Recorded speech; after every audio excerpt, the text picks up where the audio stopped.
At a wedding, my husband twirled Clara like she owned him. When a guest joked, "Isn't your wife jealous?" Ethan grinned and said, "Wife, please. She's dead weight, just a boring roommate with a ring." The table erupted in laughter, even Clara hid a smile. My chest didn't burn, my heart went ice. I didn't argue. I slipped off my ring and whispered, "This is the last laugh you'll ever get at my expense." Then I walked out.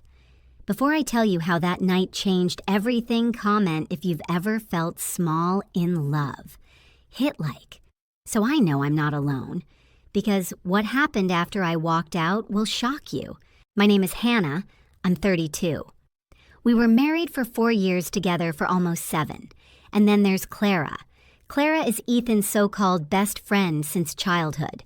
I used to laugh at how close they were thinking it was harmless. I told myself it was cute that he had a female friend he treated like a sister.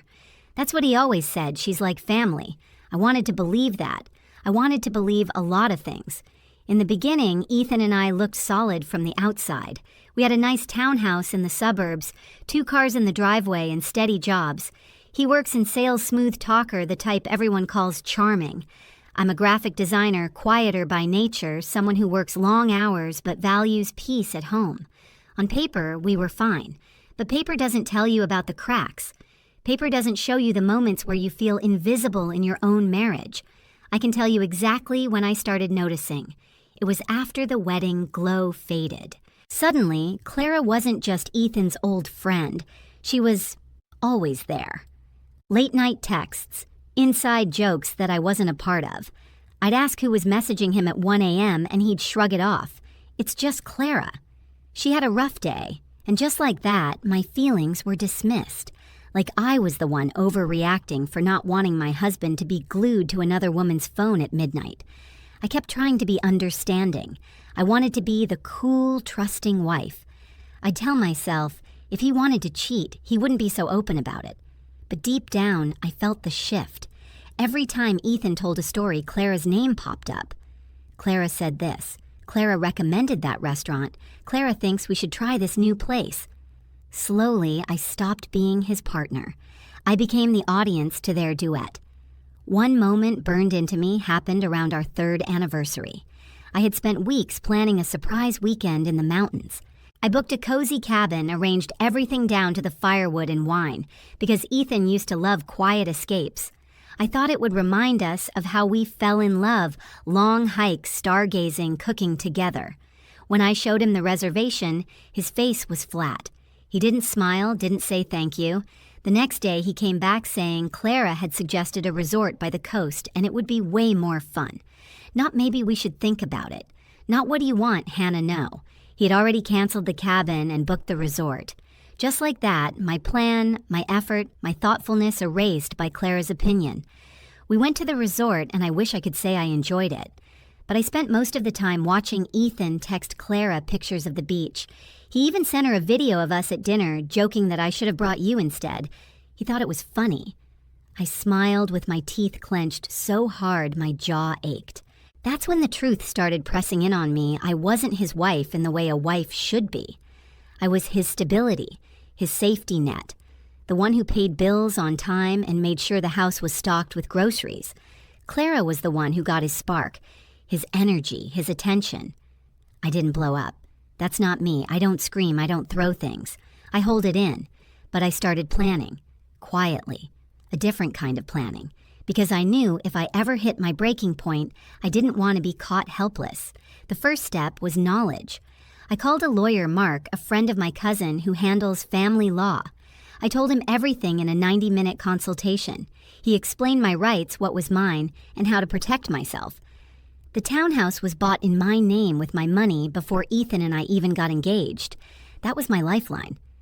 Mark told me to start separating finances, so I did, slowly, without making it obvious. I opened a new account at a different bank, funneled most of my income there, and left just enough in our joint account to keep Ethan from noticing. I wasn't running yet, but I was building an exit. And as I was doing this, Clara became even bolder. She'd show up at our place unannounced, dropping off homemade soup for Ethan when I was working late. She'd tag him in posts that should have gone to me, anniversary quotes, cheesy memes about soulmates. Ethan would laugh and show me like it was harmless. I would smile on the outside and die a little inside. I remember one night I finally asked Ethan straight up, "Do you ever see how much space Clara takes up in our marriage?" He rolled his eyes and said, "You're imagining things. Stop being insecure. Clara's always been here. If you can't handle that, maybe the problem is you." That was the night I stopped hoping he would ever choose me over her.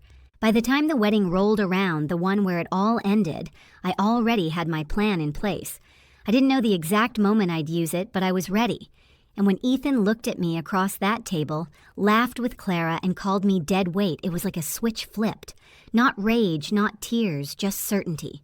That was the moment I knew the marriage was already over. All I had to do was execute. The anniversary trip was when the ground under me shifted for good. Ethan, my husband at the time, didn't even realize what he'd done. Or maybe he did and didn't care. I had spent weeks planning something special.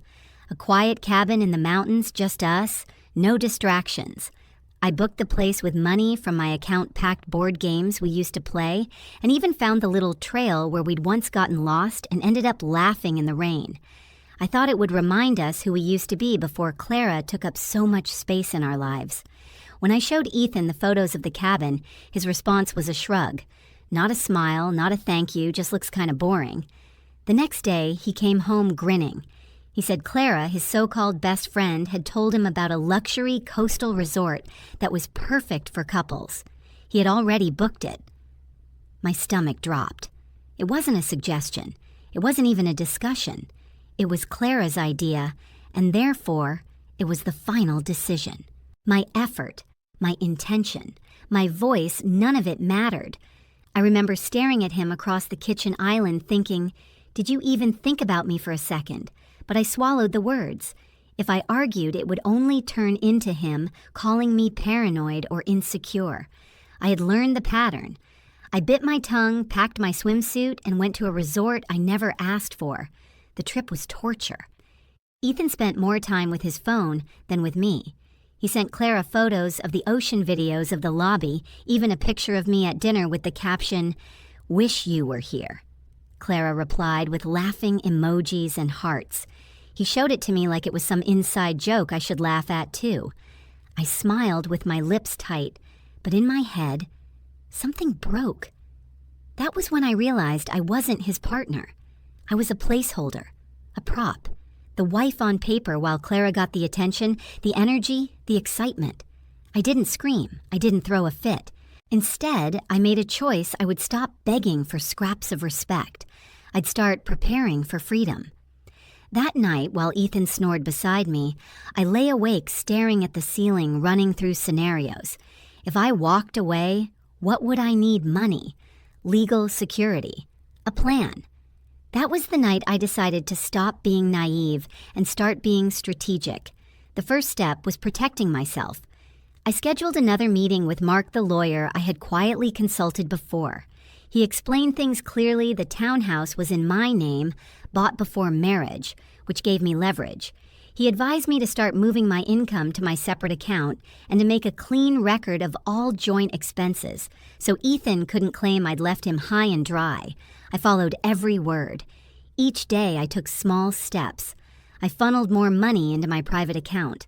I created a password-protected folder on my laptop with copies of all important documents, house deed, bank statements, my retirement account. I bought moving boxes and hid them in the garage behind gardening supplies. Ethan never noticed. He didn't pay attention to things that weren't about him. The irony is that Ethan thought I was passive. He thought silence meant weakness, but silence gave me space to prepare.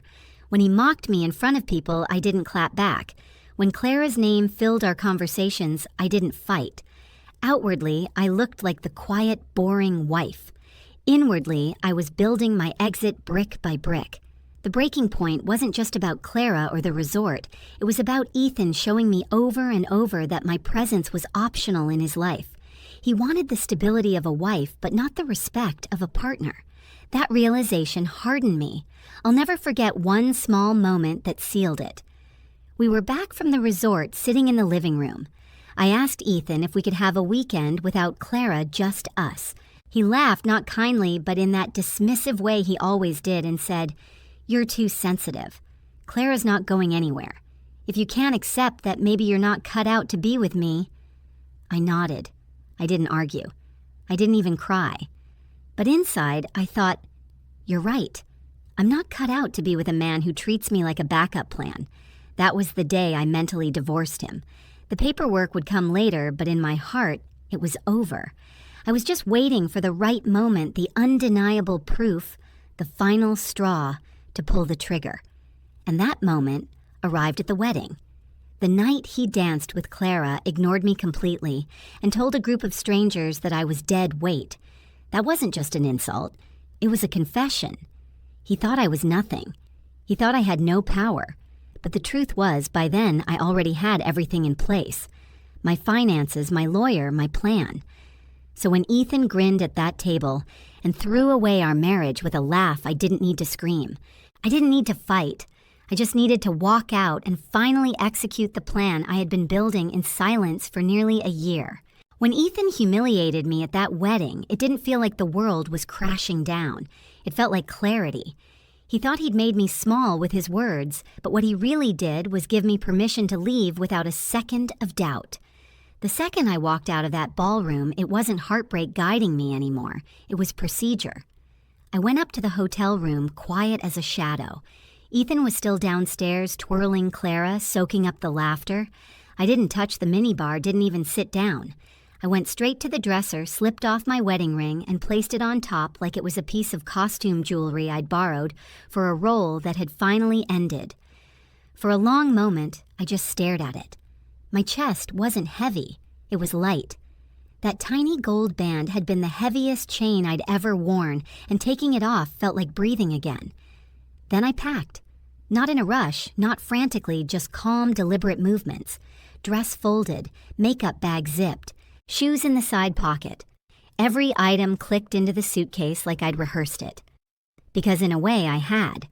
I'd pictured this moment in my head so many times that when it finally arrived, my body just moved. I rolled the suitcase to the door, took one last look at the room, and walked out. At the front desk, I checked out of the hotel without a word. The receptionist asked if I'd enjoyed my stay. I smiled politely and said it was exactly what I needed. Then I got in my car and drove home in silence. No music, no phone calls, just the hum of the engine and the steady beat of my own heart. For 40 minutes, I felt something I hadn't felt in years, peace. When I reached my townhouse, I switched into execution mode. Step 1, secure the property. I walked straight to the smart home control panel in the kitchen. Ethan had his own profile with access codes, fingerprints the works. 2 clicks and he was gone. His access deleted. His key fob dead. Then I went to the garage and manually reset the entry code. 5 minutes later, Ethan was locked out of my home, and he didn't even know it yet. Step 2, cut off the money. Ethan loved our joint bank account because he treated it like his personal fun fund. Dinners, out, surprise gifts for Clara. New gadgets he didn't ask me about. He thought it was endless. It wasn't. That night, I logged in and transferred every last dollar into my private account. Then I froze the credit card he carried, the one I'd stupidly given him a supplementary card for. A few clicks, and it was gone. If he tried to buy a drink that night, the machine would decline. Step 3, remove him from my space. This was the hardest part, not because it hurt, but because it was so much work.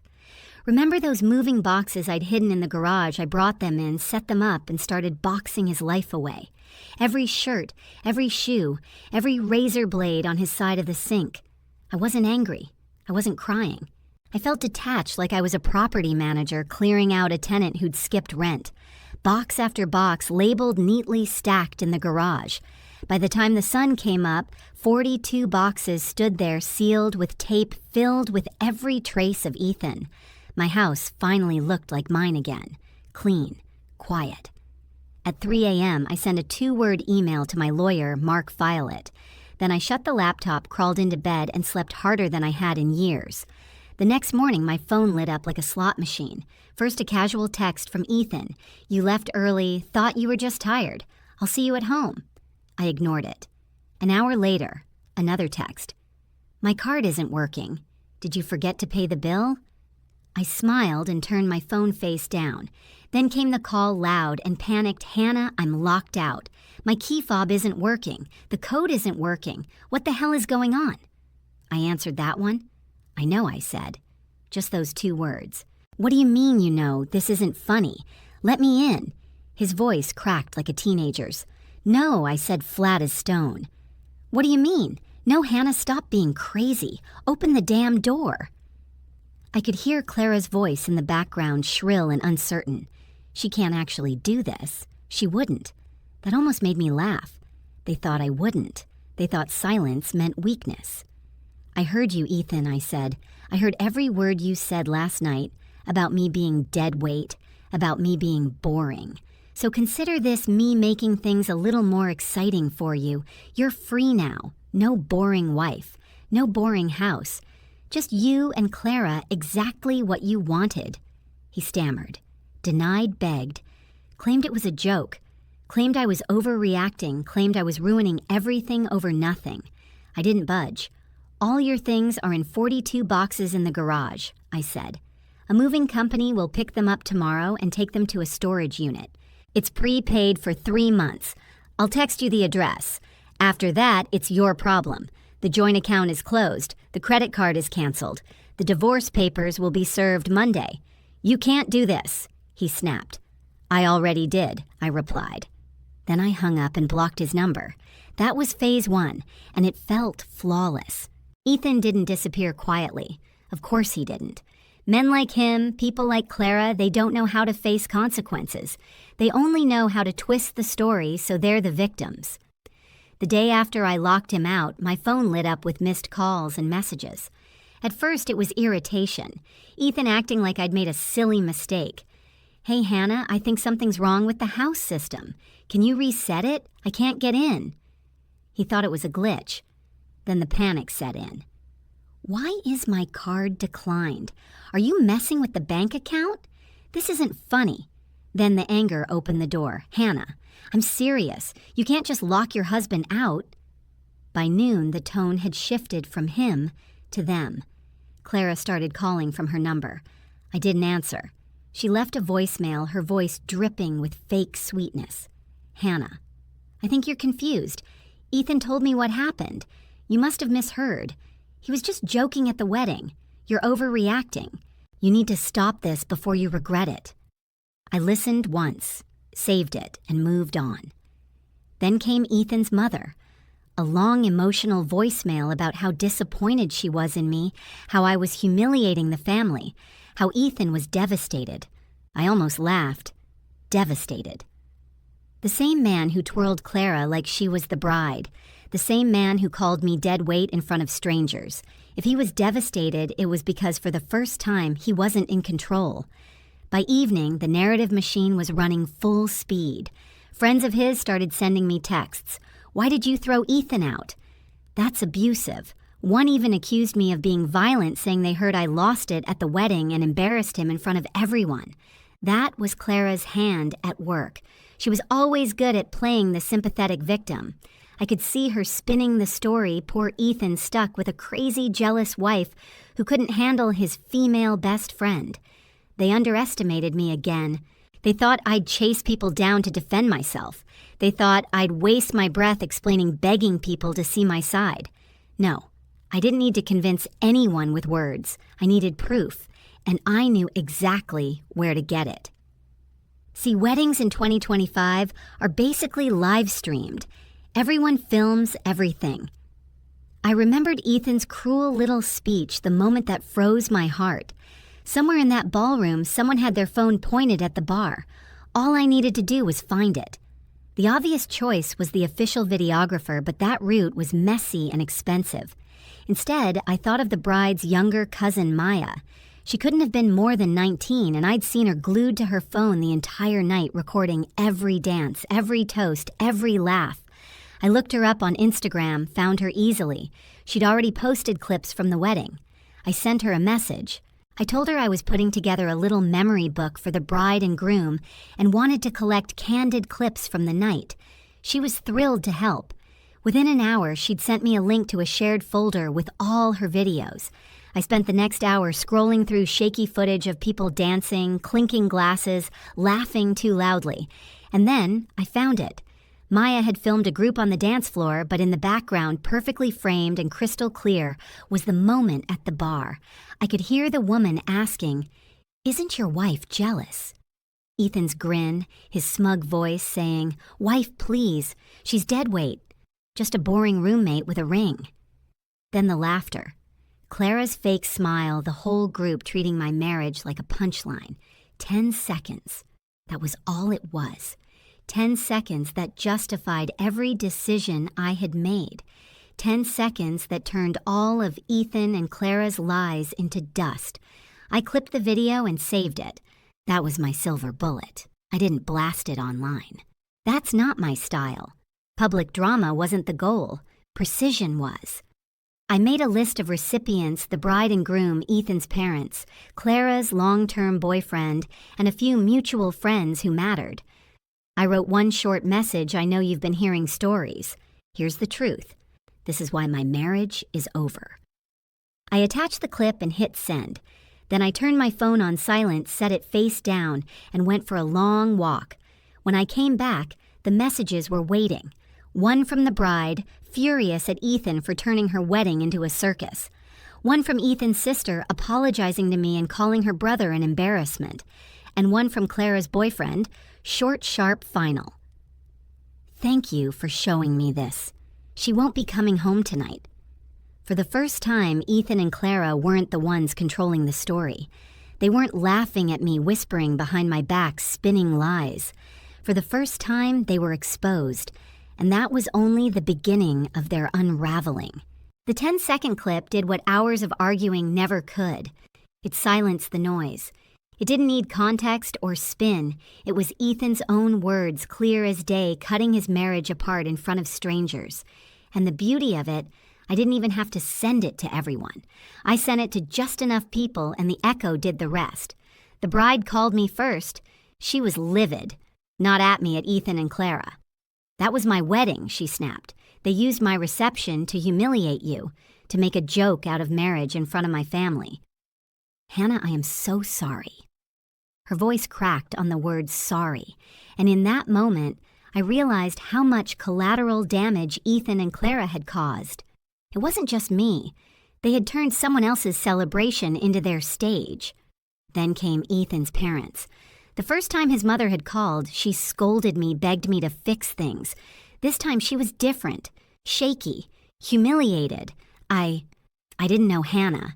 We didn't know he would say something like that. Her voice was small, like she was struggling to believe her golden boy had been exposed for what he really was. She tried to defend him. At first, maybe he was drunk, maybe it was a joke, but the words sounded hollow even to her. She knew. She couldn't deny the evidence.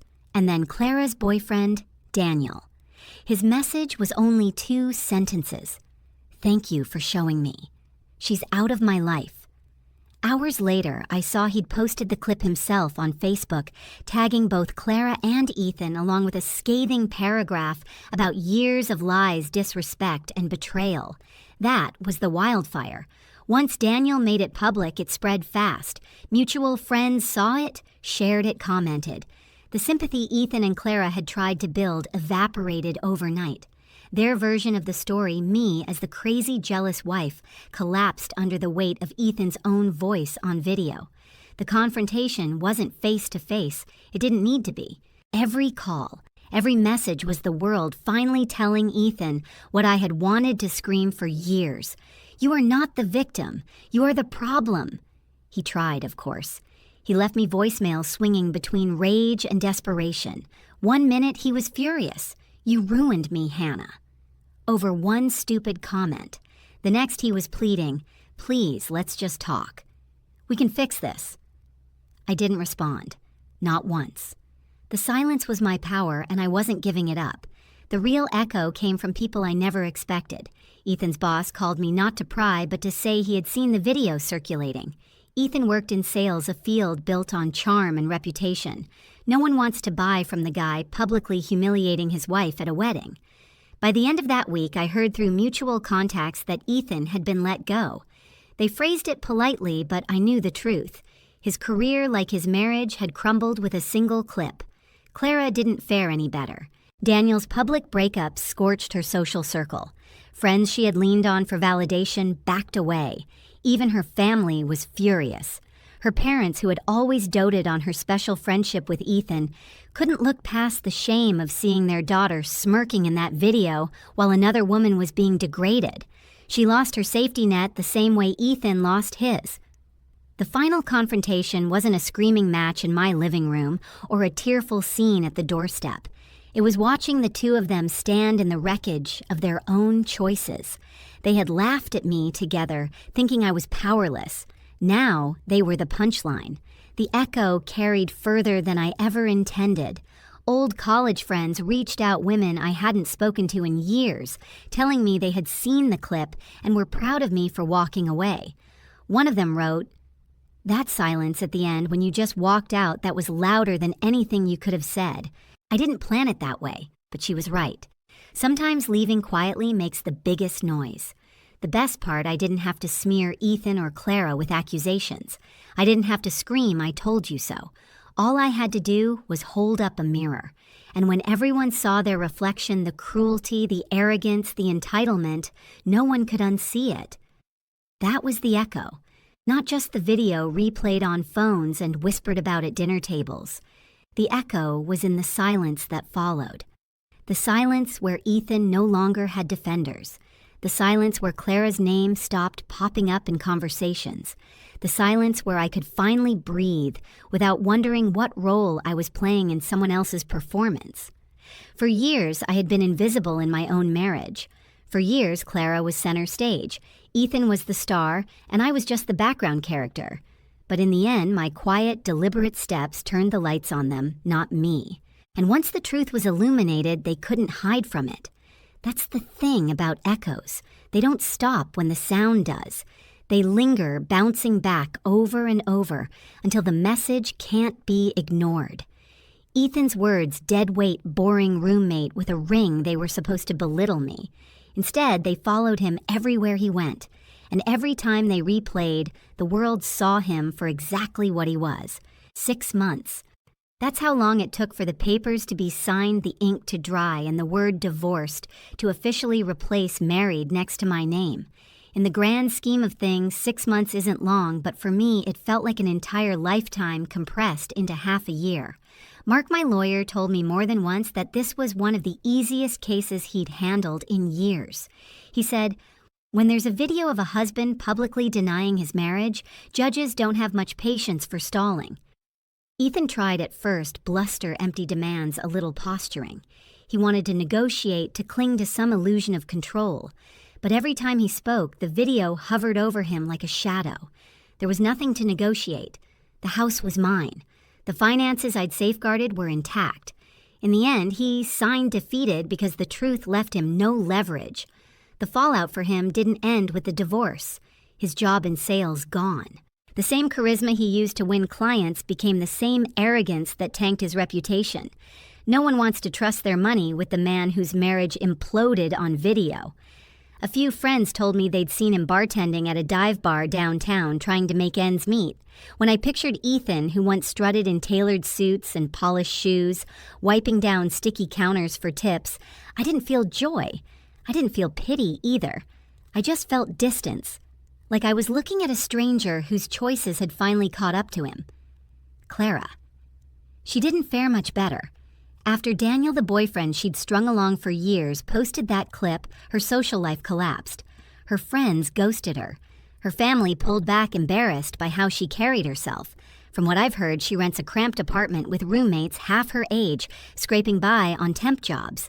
The girl who once thrived on being the center of attention is now the subject of whispers. And every whisper begins the same way. Did you see that video? But here's the part that mattered most to me. None of it required me to lift a finger after that night. I didn't smear them, didn't gossip, didn't fuel the fire. I simply removed myself, shared the truth, and let their own words do the damage. They destroyed themselves. I just stopped standing in the rubble with them. Meanwhile, my life, it's quieter, different. I sold the townhouse. Too many memories in those walls, his laughter in the kitchen, Clara's shoes kicked off in the hallway during her drop-ins, the echoes of my own silence when I should have been speaking up. I didn't want to live among ghosts, so I sold it and bought a condo downtown. It's smaller, but it's mine. Floor-to-ceiling windows overlook the city, and every morning I drink coffee with sunlight spilling across my table. No laughter at my expense, no phones buzzing with Clara's name, just quiet.